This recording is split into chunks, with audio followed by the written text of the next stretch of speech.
The real pain of இந்த driving. பொழப்புக்கு எதுதான் வந்தோம் டிரைவர் ஒத்த மதிக்க மாட்டான் 70 ரூபா கட்டுற இடத்துல 150 கேக்குறாங்க இந்த பொழப்புக்கு வேற பொழப்புக்கு போயிடலாம் தம்பி சர்வர் வேலை செய்யணும்னு சொல்லிட்டு நீயே ஃபைன் கட்டினியா?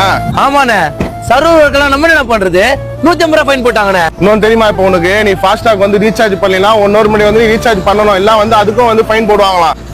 ஃபைன் எவ்வளவு தெரியுமா 240 ரூபா அது மட்டும் இல்ல நம்ம ஃபாஸ்டாக் அக்கௌண்ட் ஏன் பிளாக் பண்றாங்க தெரியுமா நம்ம ஃபாஸ்டாக் கட்ட வேண்டிய அமௌண்ட் இல்லனா மினிமம் பேலன்ஸ் இல்லனா நம்ம அக்கௌண்ட்டை பிளாக் பண்றாங்களாம் அது மட்டும் இல்ல கேஒய்சி அப்டேட் பண்ணாம அதோட பிளாக் பண்றாங்க கார்ல ஏதாச்சும் கேஸ் இருந்தா அது கட்டாம வந்தாலும் பிளாக் பண்றாங்களாம். என்னப்பா சொல்ற இதெல்லாம் எனக்கு தெரியாத எனக்கு.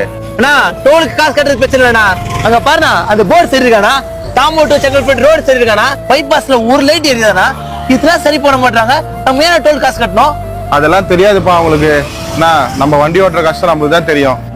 மாசத்துக்கு 24,000 ரூபாய் டியூ கட்டணும்னா ஒரு நாளைக்கு 15,000 வண்டி ஓட்டணும் அதுல கிடைக்கிறது நமக்கு 2,000 ரூபாய் 1,000 ரூபாய் டியூக்கு மெயின்டெனன்ஸ்க்கு எடுத்துக்கணும் மீதி 1,000 ரூபாய் குடும்பத்தை பார்க்கணும்னா இதுல ஃபாஸ்டாக்ல 1 முன்னாடி ரீசார்ஜ் பண்ண எப்படி பண்ண முடியும் பிக்கப் வந்தாதான் பண்ண முடியும். சென்னையில இருந்து திருச்சி ஒரு டிராப் போறோம்னா டோல் கேட் மட்டும் 500 ரூபாய் கட்டுறோம்.